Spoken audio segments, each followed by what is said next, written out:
Well, actually, I wrote a novel Okay. 10, 15 years ago. Um, and of course, that was before the self-publishing days. So um, I sent it out to, gosh, must have been 50 different agents, and just nobody picked it up. Mm-hmm. Um, so I was very discouraged. Basically, was very angry. I felt that the story had been inspired by God, and he let me down. So I was pissed. Mm. That's where my Lieutenant Dan story came from. Anyway, about 5 years after I had kind of given up, I was working on a project, and one of the guys working with me said, "Well, you can just self-publish that on Kindle." Mm-hmm. What? So anyway, I self-published it on Kindle. I think it's been up on Kindle for about 10 years, maybe 100 buys.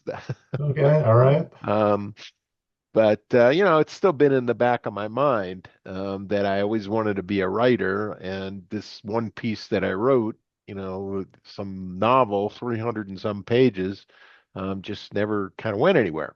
Mm-hmm. Um, so the piece that I'm going to read today is actually the one that kind of got me going again. I wrote this like last summer, and I sent it to my older daughter, and she was just amazed. And she kept saying, "Dad, Dad, I want to know more. I want to know more." So it got me into writing. I'm working two different memoirs right now. One about my life in the '60s, and the other one about my trek to the Mount Everest base camp. Oh, Um, wow.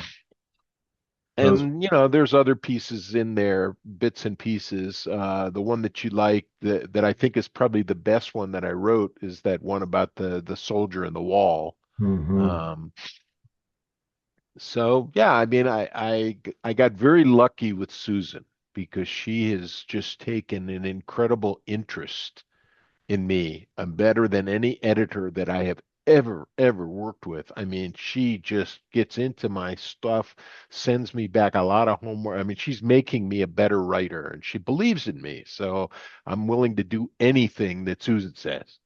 Yeah. Yeah, I'm right there with you.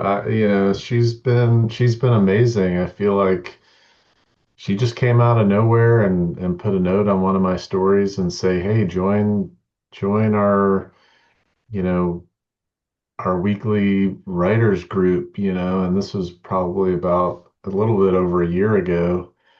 Um, and the whole process of writing in community, being given these prompts and having 30 minutes to write something and come back and share, it's absolutely improved me as a writer for sure. So and I agree. So now I've never been, had anything published in an anthology like this Emergent that she just published, right? And so to have a couple of stories in that and have something to point to on Amazon and say, "Hey, look, there's a book you can buy. My words are in there." It's been transformative for me too. So yeah, she's doing something special with her Yeah, community. she really is. It's just everything that I write and submit to post. She comes back and gives me a whole bunch of things. It changes, fix that, do your, and it has made me a much better writer. It's incredible that she would take that much interest in me. Hmm. Yeah, yeah, agreed. Well, hey, I'm also curious because I see you're in Western North Carolina, or I can tell that you're in Western North Carolina from your bio, and I love Western North Carolina. I live in Raleigh. Oh, wow. Yeah, So you're so not that far away. and I'm curious on your journey. How long have you been there, and how did you end up there? Um, Well, we've been here 4 years, and we pretty much have been all over the place. Hmm.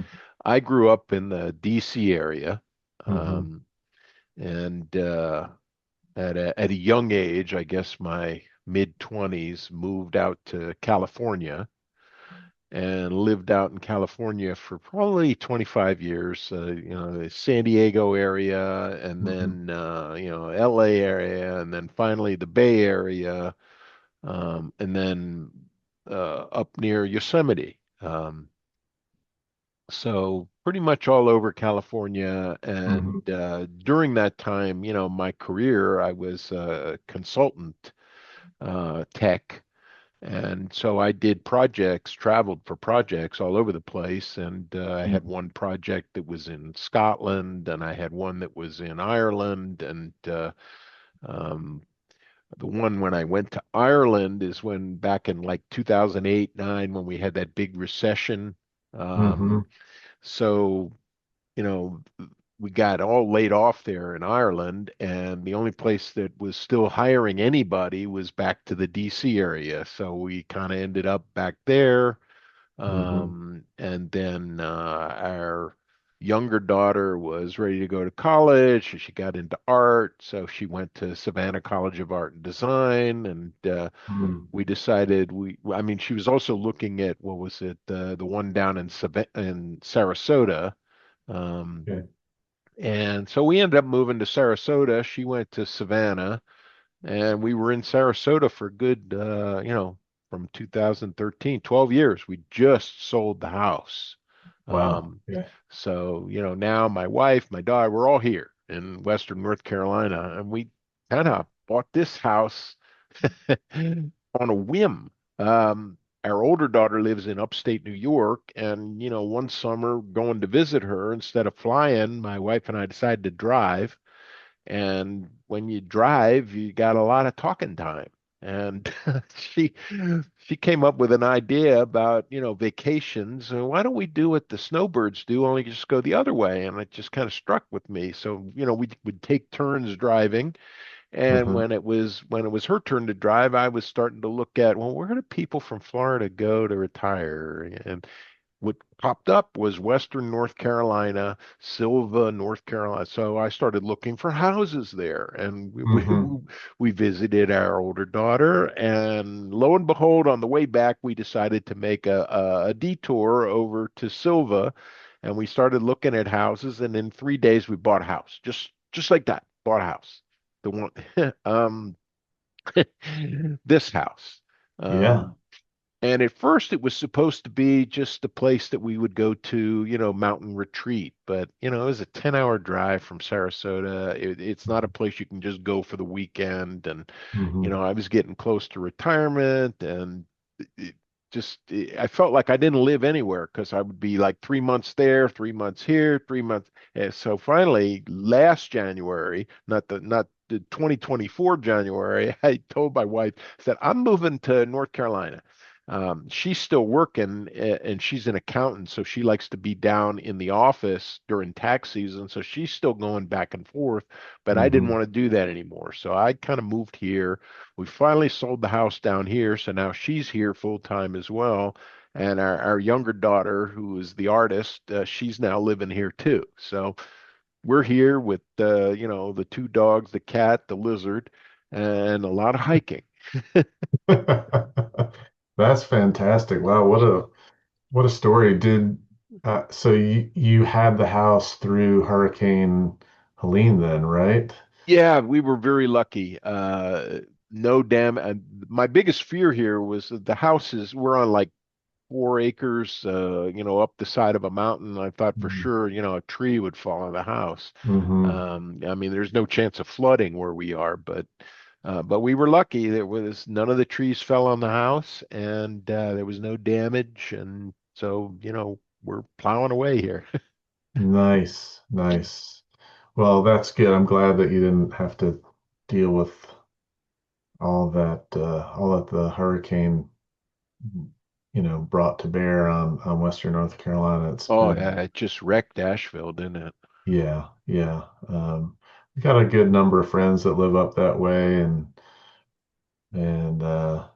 luckily nobody that we personally knew were severely impacted, right? We had some friends lose power for a while, lose roads to their homes for a while, some pretty significant stuff. But all things considered, no one lost a life. Although they did know some people, that were lost in the hurricane. So it was, sort of the ripple effect of seeing how our friends were impacted.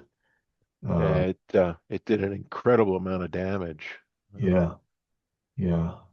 My wife well, and if I you're have an Airstream, so we love Western North Carolina. We probably spend more than a month a year, maybe probably closer to 2 months out of the year where we're somewhere in Western North Carolina. We love Cedar Mountain. We spend time that's between Cedar Mountain and Bent Creek, the experimental forest near the Arboretum are the two places that we spend most of the time when we're up in Western North Carolina. There's a few other places that we go. Mama Gertie's, I want to say, is that Swananoa maybe? Um, but yeah, just an absolutely gorgeous part of the country, and lucky to have it so close to us.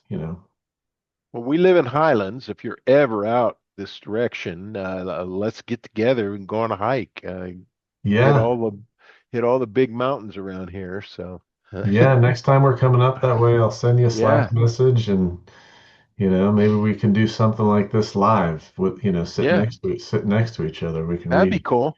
yeah, read each other some of our work. That's really, really cool. Uh, I love that your writing is so inspired by music. So maybe we'll get to talk about that more maybe after you read your piece. But yeah, you ready? I'm excited to hear it. Okay, yeah, I'm ready to go. So the piece is called "Return of the Age of Aquarius," and it just yeah, music, like I said, has just been kind of in the center of me all the time. Hmm. I hear lyrics and they just have a special meaning. So um, here we go. It's all in the music. You have to listen. From my earliest years, listening to classical music on my father's old record player and later his stereo, to the vibrant sounds of the 60s rock on a local AM station, music always had messages for me.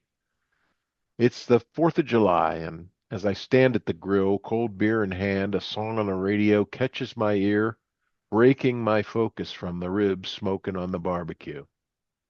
I know that song and find myself drawn through the vacuum of my mind back to another 4th of July barbecue almost 60 years ago and at the dawn of my journey. It was a time of hopes and dreams, infinite paths to choose, directions to take, places to experience and explore. Naive and idealistic, I grew up in the 60s, a patriot, a dreamer of the wonders of space exploration, a believer that the sky truly has no limit, and a music lover. The song plays on. I hear the words. Then peace will guide the planets and love will steer the stars. In that nostalgic moment, I'm suddenly drawn to the prophetic phrase in the lyrics, and I am struck by a great sense of loss. What have we done? Have we forgotten these majestic thoughts and dreams that also lie in the fading ashes of our distant memories, but will never rest in peace? How did we get so far away from the vision of the words portrayed in that song?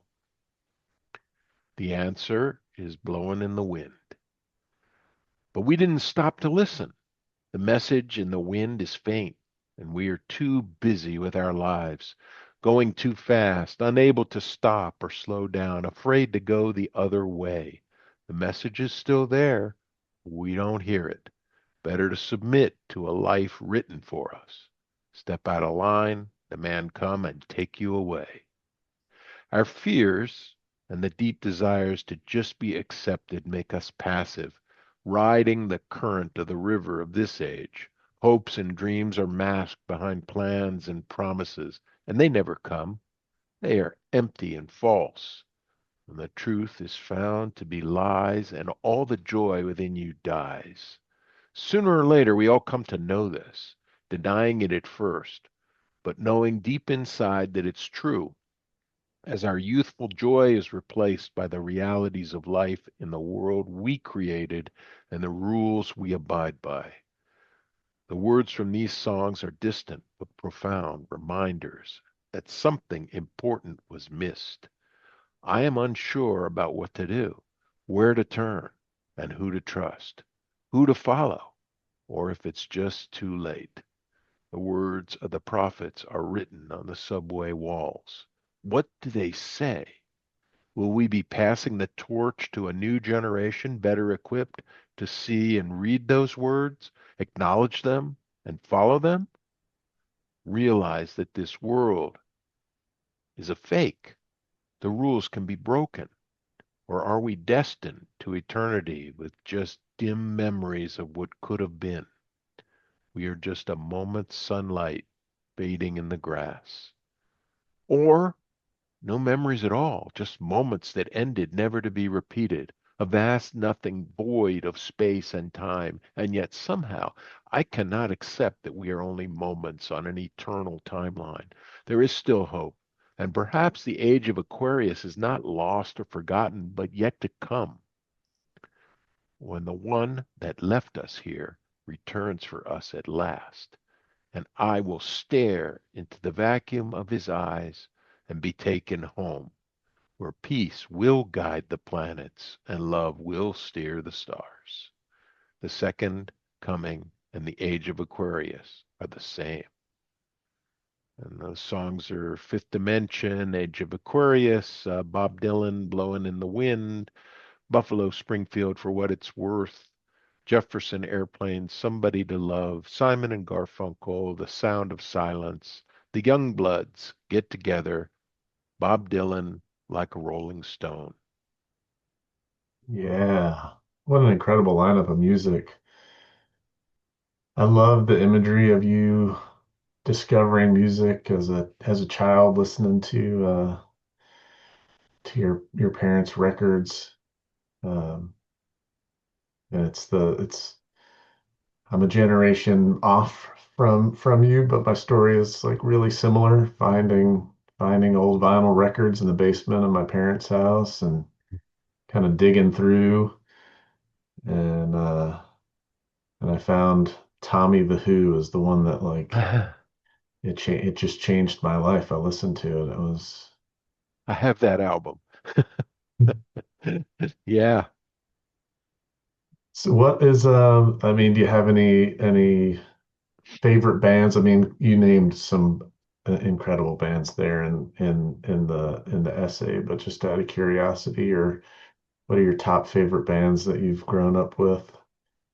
I've always been drawn to Bob Dylan, Mhm. but just about any of those bands from the 60s have always been very special. Even the one, ones like the Youngbloods, which, Mhm. didn't do much.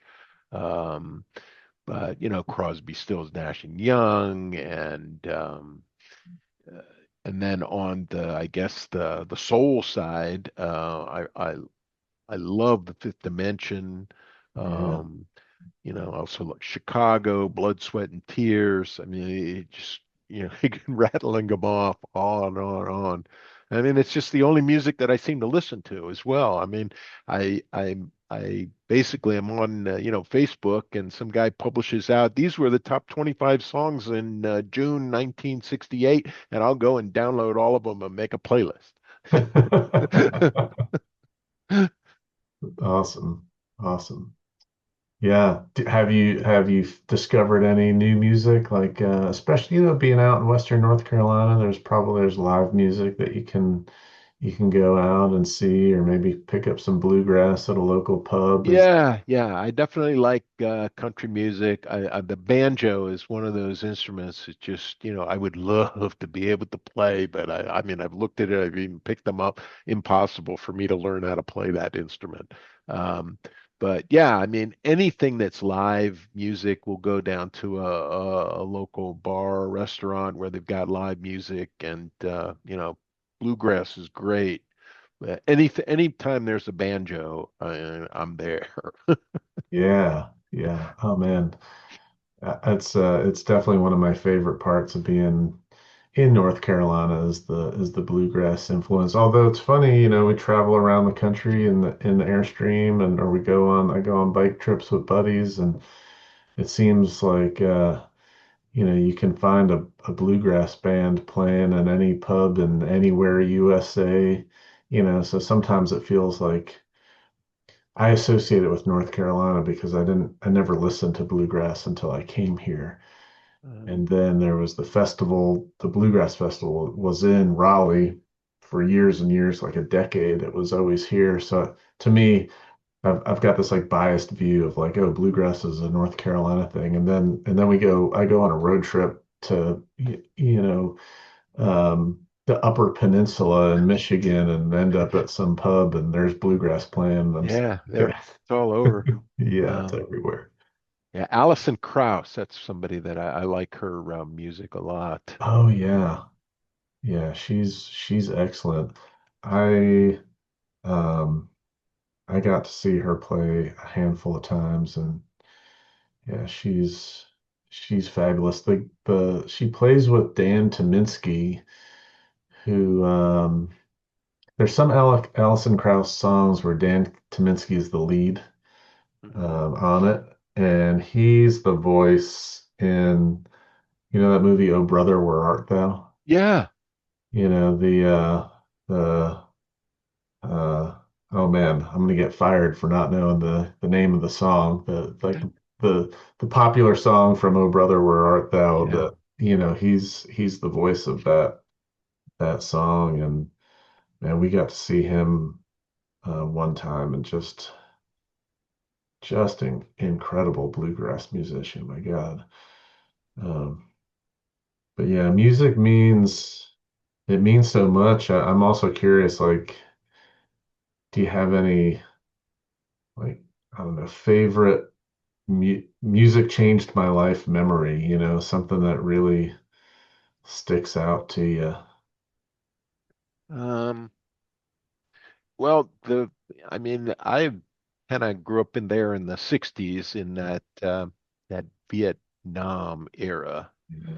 Um, and I was transformed from, in fact, this is what my memoir is about, how Mm, I was patriotic and very militaristic, and I wanted to serve my country, and mm. and then kind of midway through the 60s the music started flowing in there, and I kind of jumped to the other side. So I would say all of those songs, one that comes to mind is Ohio, um, that that made me stop and turn around.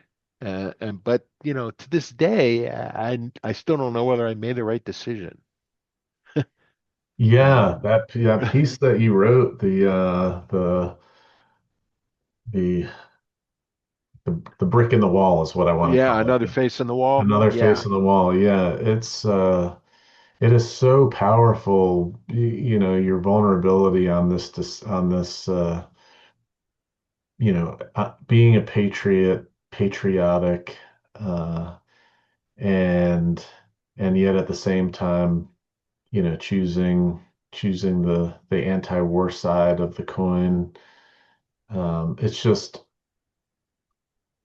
it resonated so much when I read it. I mean, I feel like I kind of grew up. I mean, I was born in this early 1972. I was born, so I grew up in the 70s. It was a fairly peaceful time. When I was in high school, it was desert. Shield or Desert Storm. One of those Oh, two things yeah. was going on when I was in high school, and it was like 16, 17 years old, and we were getting right around the time I was going to be turning 18. There was a little bit of a murmur of, hey, there could be a real live war going on here. There could be a draft, and I was just like filled with testosterone and wanted to, I was ready to sign up, like sign me up. I'm ready to go.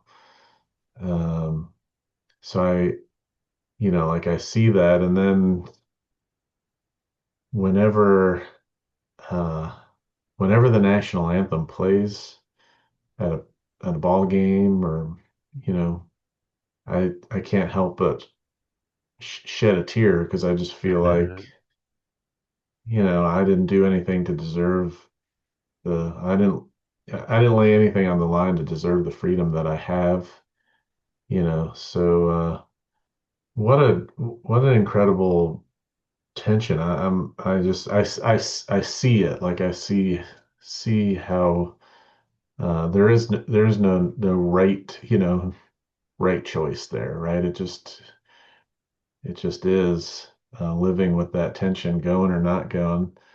Oh, the peer pressure was just incredible. Mm, And how, the more military prone guys at high school were kind of singled out and made fun of. And I mean, I have to confess, I took the easier path, the path of mm, least resistant. mm, So yeah, in secret, I was a soldier, but in public, I was a protester. Yeah, protest. So are are you interested in playing this whole mind game with me? Have Sure. do you know how it goes? Do you know I can explain it, or if you've listened to enough episodes, we can just dive right in. So let me know what you think. Explain it. Explain it. Okay.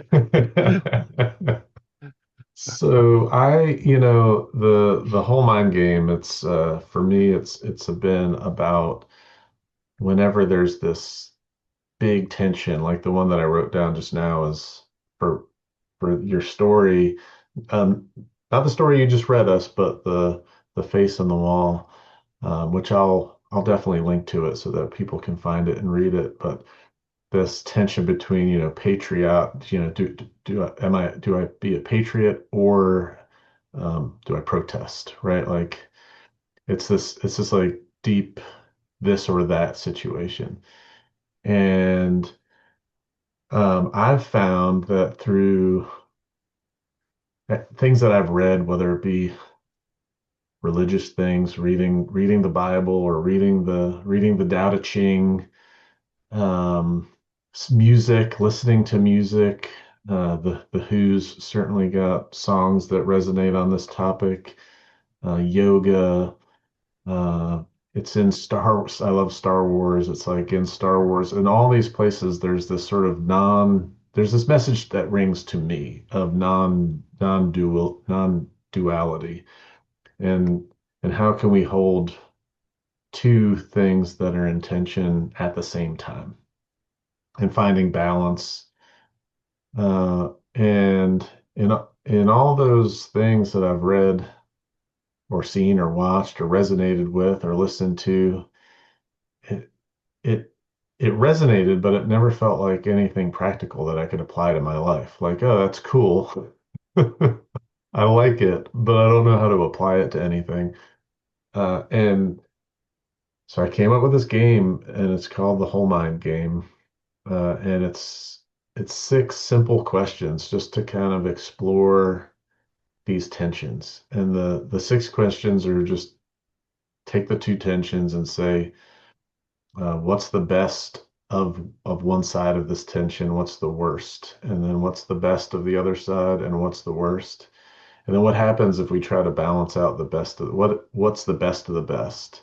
And what's the worst of the worst? And I find that um, most of the time we're kind of, if we think of it like a seesaw, um, we choose one over the other, right? So it's like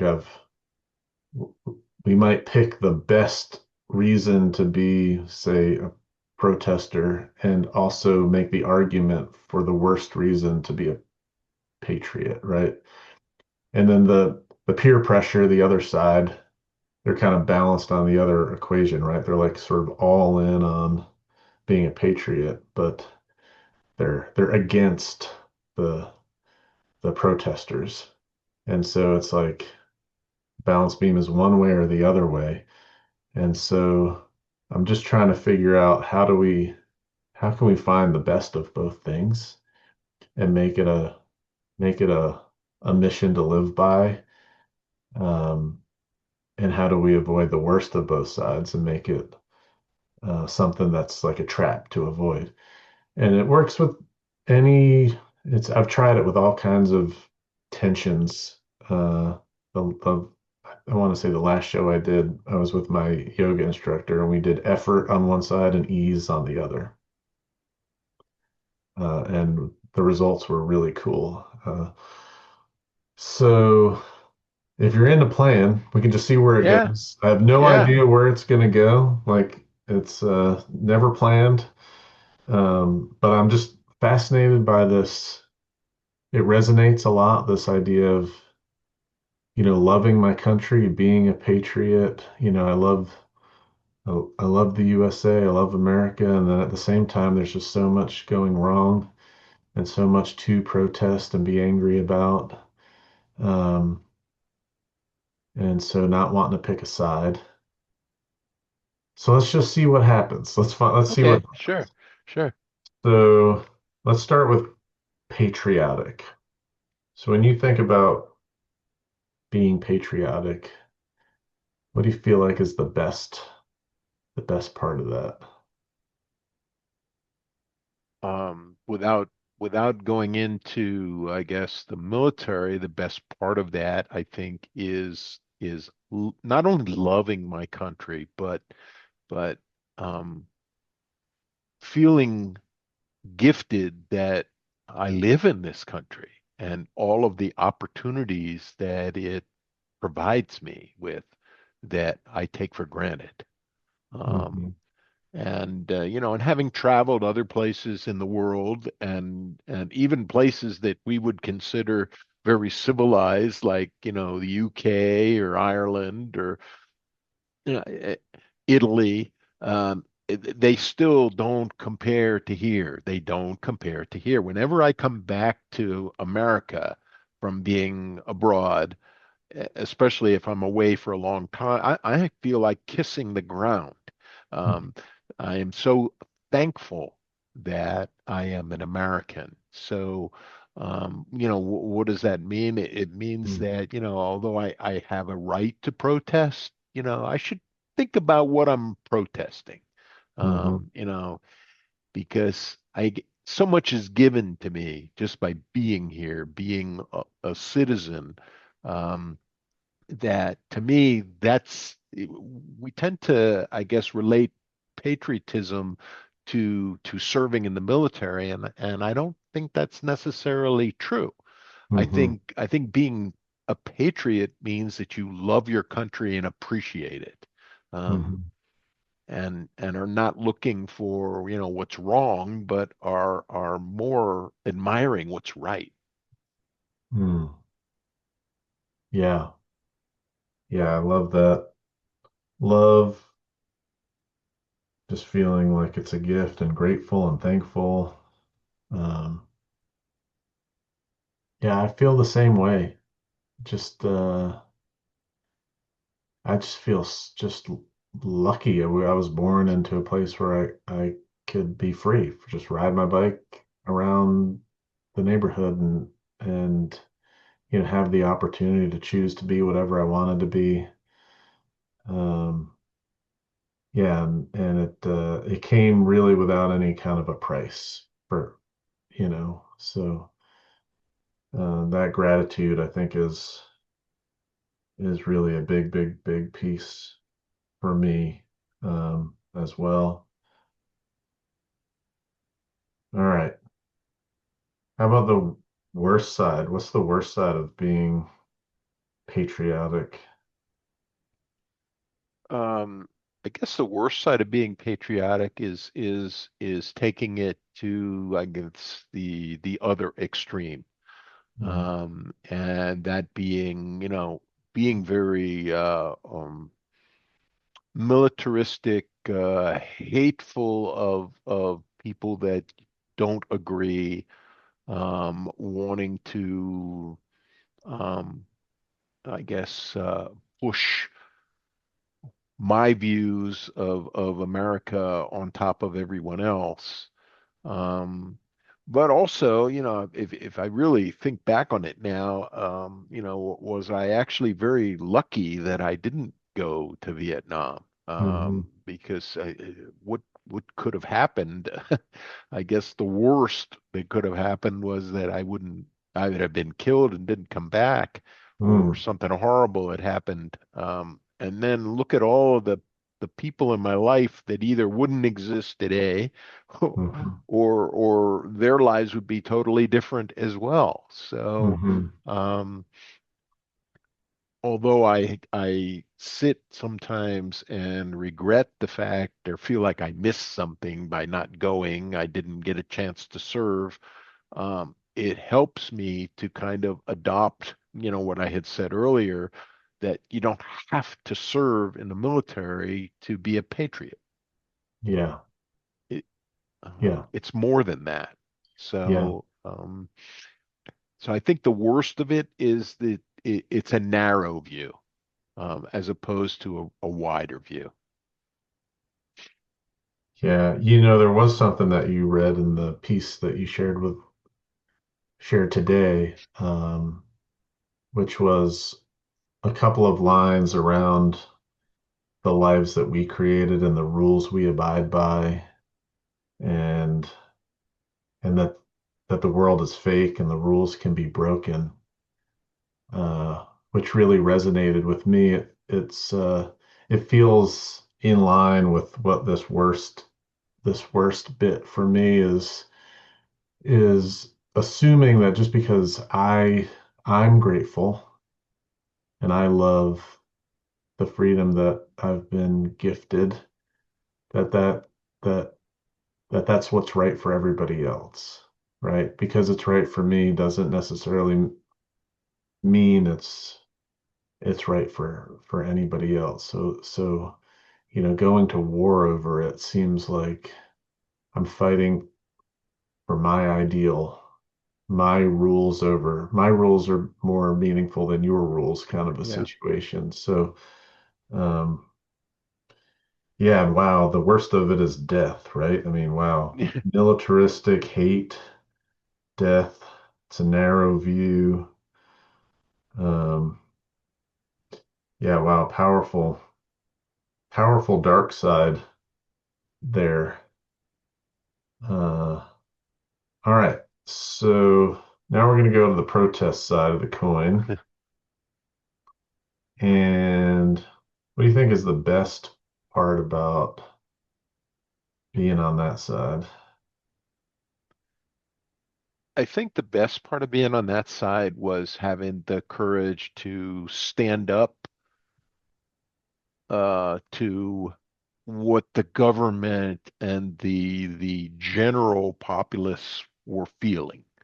Um, in the beginning, in the early parts of the 60s, the war, we were in it to win. Mm-hmm. And, we wanted to stop communism, Mm-hmm. um, and anybody that was kind of, willing to say, wait a minute, what are we doing here? They were treated very bad, wrong.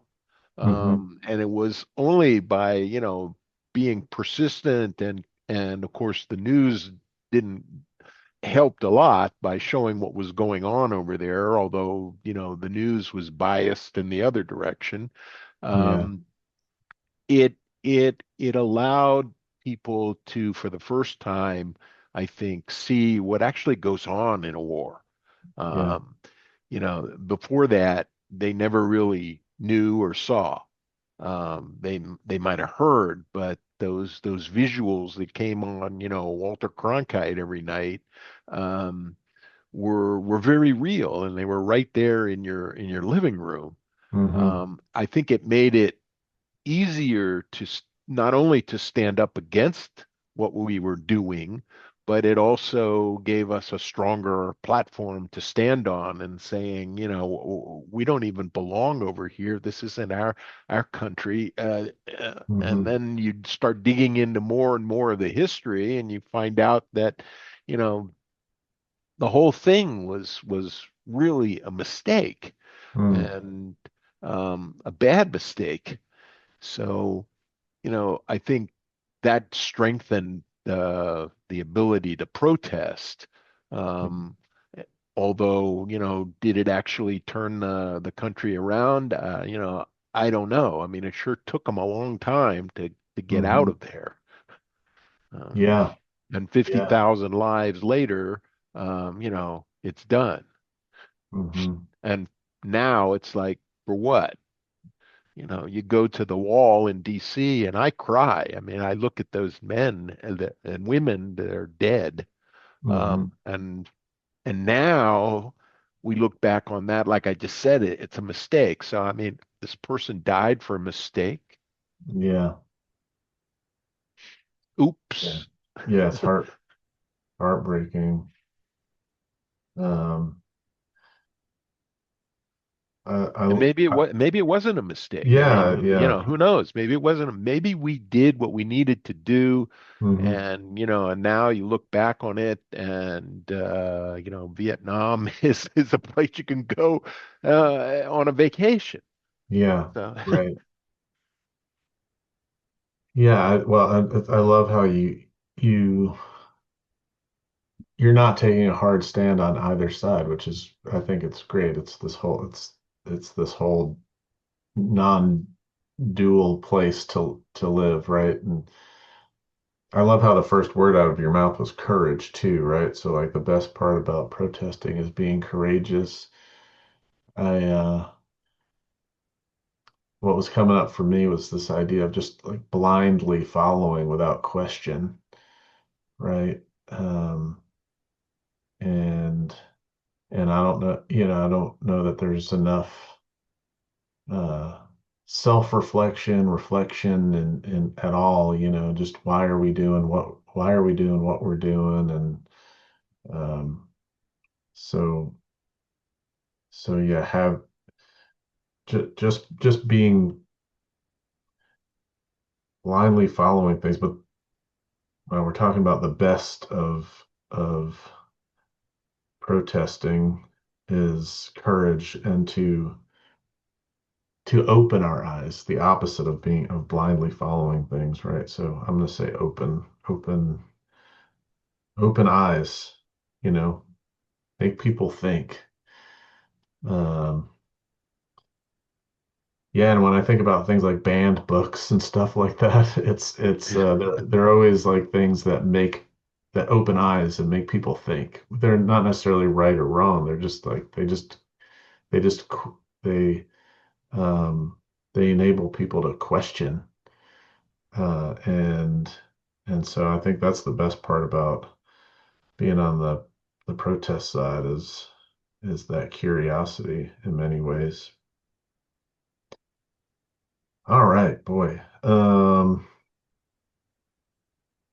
about the worst side of I think, protest? yeah, I think the worst side is being just as blind, and the way that they treated the veterans coming back, and calling them baby killers, and showing no respect for these soldiers that for the most part went involuntarily, and did their time, and managed to come back. And I think that having them treated that way um, was kind of the worst of the protesters. Mm, Just blindly believing that these guys were all bad. Um, yeah, Yeah, wow.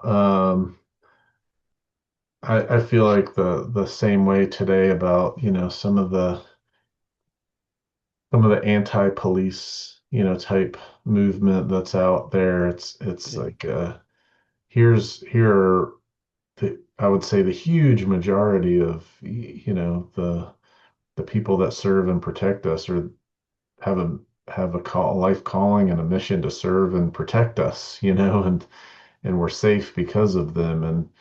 And so to sort of crucify everybody as being a bad person because they choose to be on the side of enforcing the law is just it's equally as blind, right? It's Yeah. Yeah. I mean, it can't be an easy job, right? It yeah, just cannot be an easy job. yeah. Who would choose to do that, right? You gotta, Yeah. yeah, yeah. Um, so it's like it's just almost it's disrespectful. Um, uh, it's it's uh, it's really just not at all thoughtful about why people choose to do, what they do. So we don't have to be we can be against the decisions that maybe a government is taking, but that doesn't mean to be against the people that are working for it. Yeah. Yeah. They So didn't they didn't make those decisions or set those policies or yeah, direction. They're carrying out orders, and I right. know that that's also a sad excuse sometimes. I was just following orders, but Yeah. at the same time, you know, we don't live in an anarchy. Yeah. Yeah. Any human being that has ever said the words, don't shoot the messenger, is delivering news that they didn't necessarily agree with, right? I mean, Yeah. it's they're doing a job. Um, so yeah, wow, super powerful stuff. All right, this is where the game gets a little bit fun. Um, it's thinking about the best of the best of these things. So I'm just going to read some of the answers. The best of patriotic was love, gratitude, um, opportunity. Just kind of love, gratitude, opportunity. Um, and the best of protest was courage, open eyes, curiosity. So now, if you were to just kind of, the idea is to forget about the actual tension we're talking about for a minute and just think about those words, love, opportunity, gratitude, courage, open eyes, curiosity. If you could sum that up into like a short phrase, one or two words or a short phrase, does anything ring to you? What's interesting is that they kind of merge together from the two opposite ends into really the same thing, and that's just the appreciation and opportunity that we all have, that I have had, in order to make choices and go on paths that I choose to go on, either because I was influenced or because I was curious and interested. Um, so those two sides really become the same. And Mhm, what I kind of like about this exercise is it's kind of opening me up and helping me overcome my inner feelings that I did wrong by not serving. mhm, Um, so those things together, I would say that I have opportunities and choices, um, and that's worth living for and what I love about the country. That's awesome. Opportunities and choices. It's the best of the best. All right, there's this dark side Mhm. that what we want to avoid is the worst of the worst. So some of the words were militaristic, hate, death, narrow view,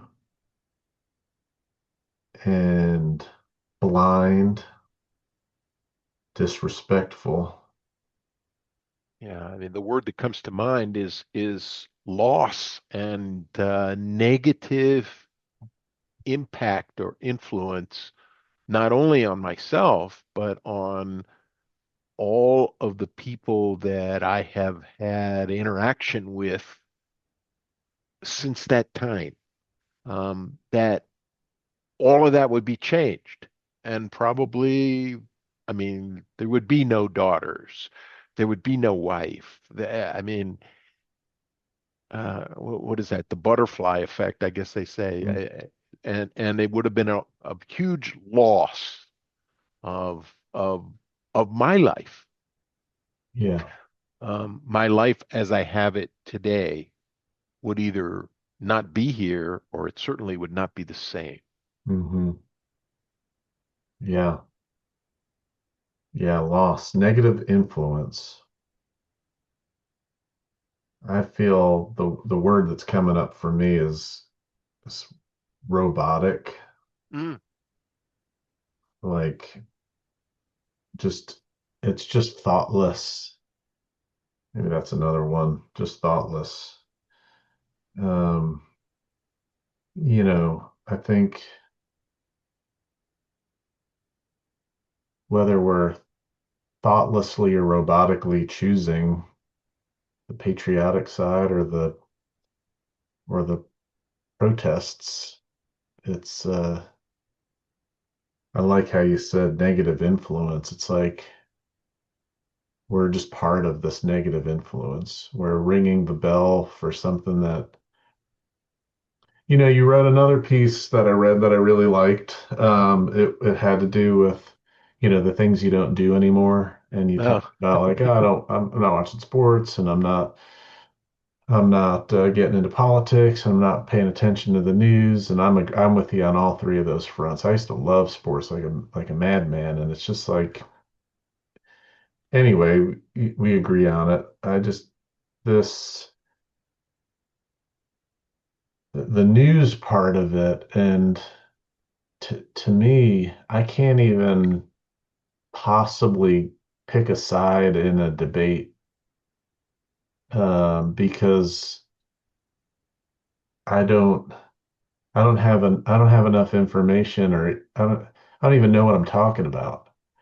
Right? It's just it's like I literally have absolutely no, based on the news and based on how politics, everything is just this. we have no idea what the facts are We anymore. have no idea. We have no idea what the facts are. And so to choose a side, I feel is it's like this blind, robotic, negative influence for no reason, Yeah. right? Um, And it and just makes so you angry. It just makes yeah, you angry. I look at those people and they're all angry and yeah, hateful and toxic. And it's like mhm, I don't want I don't want anything to do with them. yeah, yeah, yeah. What a beautiful place! Like now, it's like thinking about this. It's like okay,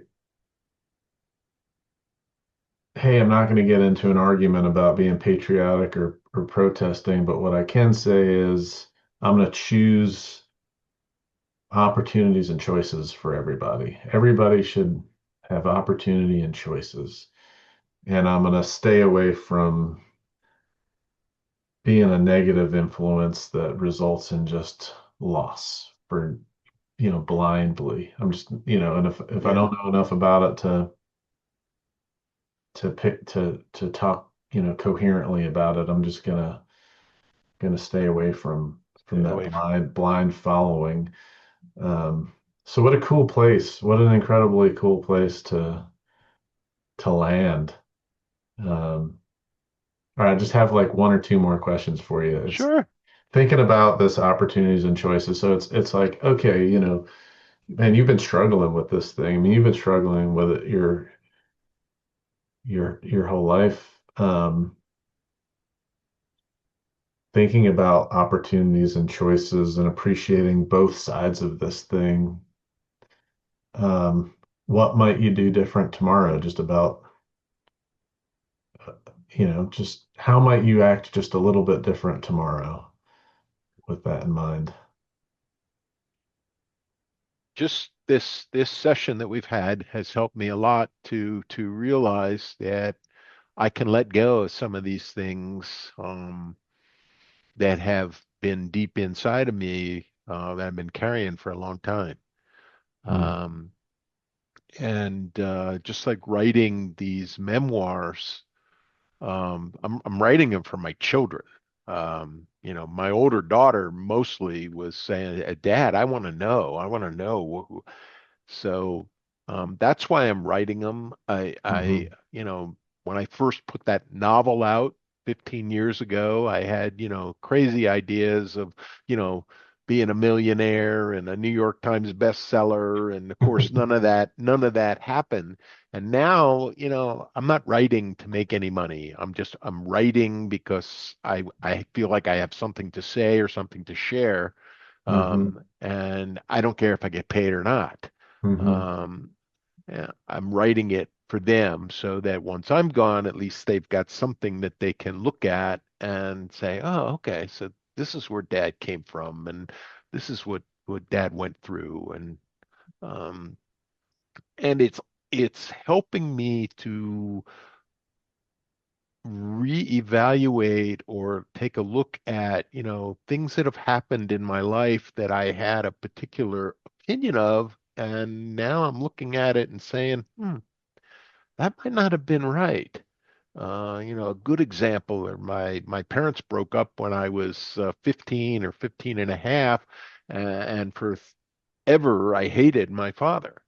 hmm Um, and It was a bad choice, but I was just so angry hmm that I never reconciled with him, and he passed away. And now I look back writing this memoir, and I'm starting to see, wow, he was a good dad.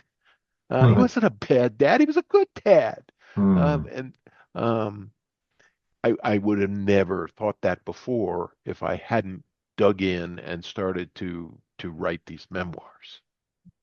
Yeah. Wow, so powerful. I agree. I sit down and I write a memory and I learned something that I didn't even know when I started writing it. I thought I had a story to tell, and by the time I'm done with it, I've learned more than than what Yeah, I you intended can. to write about. Yeah, no, you write the way I do. I mean, I don't understand some of these writers that write out an outline, and Yeah. it's like I'm a what do they call it? Discovery writer. I mean, you Yeah. just kind of figure it out as you go along. hmm Yeah, yeah, absolutely. I'm discovering my brain, as it's unfolding. My favorite is I'll tell you this has happened a couple of times to me with the likes of people like Susan and these editors that they'll spit something back out at me and say, it's not resonating, it's not clear. What's the point you're trying to make here? Or there is no point, like there's no point to this story. And I look at it and I'm like, wow, okay. What was the point? Why did I write this? Why did I care about writing this? And then all of a sudden it like I'll bring it to the table with my wife. I'll say, hey, I submitted this piece and I got this feedback, like it's unclear, and then it'll break open a conversation, and all of a sudden it'll be like, oh, that it's like a whole new personal Uh-huh. discovery. Um, so it's like to me the idea of journaling is very good because it's really good to write your thoughts and journal your thoughts, and I think it sort of clarifies the mind and but but submitting something and having somebody spit it back out at you with questions, or to put it out in the world and let people reply to it, it's it's it's suddenly like, oh, wait a second, maybe I didn't feel as strongly as I thought I did when I wrote it down, or wow, like this offended some people. I didn't think it was going to be offensive, but I actually offended people, and stuff like that. And it's man, by putting stuff out in the world, it's been just transformative. Yeah, yeah, absolutely. I mean, Susan will come back with the point of the story, and I'm thinking, was that the point? God, I didn't think that was the point of the story, but all of a sudden it like turns the light switch on. Oh, yeah, I guess it was. Um, Yeah. and that first piece on the about the wall, I mean, when she said, "Well, this is an entropy, so you've got to have some dark humor." I am not a funny person, and I mean, I was in agony trying to figure out. I got to put something funny in here. So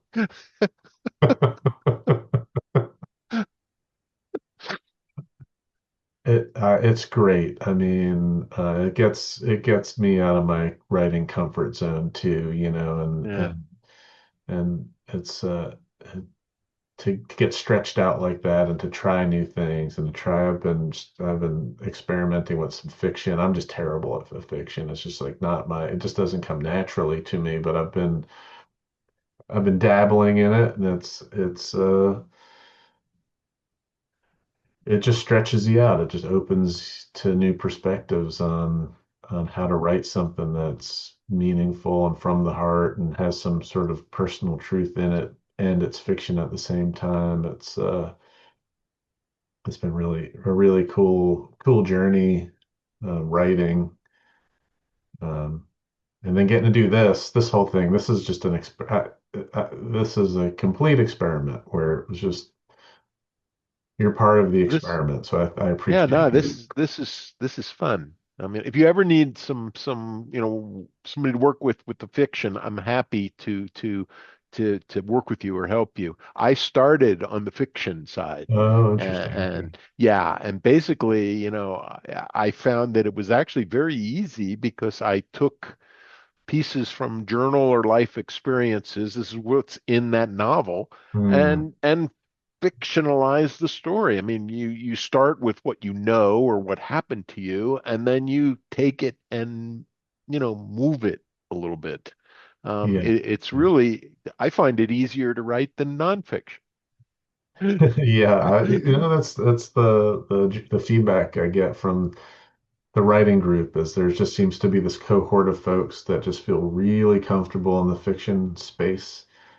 And there's a cohort of folks that just feel really comfortable in nonfiction. Um, and um, I think I love the idea of just practicing on both sides of it. And then, the whole idea of what is non-fiction anyway. This begins to become just a really interesting place because my gosh, if anything that I've called nonfiction were actually true, it's like mostly everything is like as a tall tale of some sort, right? It's like my memory of it. Yeah, Yeah. exactly. That's a literary memoir. It's as you remember it. I mean, you're not Yeah, writing a textbook. That's right. not nonfiction. A Hmm. textbook. Your Right. chemistry book. But Yeah, when you're writing a memoir, it's as you remember it.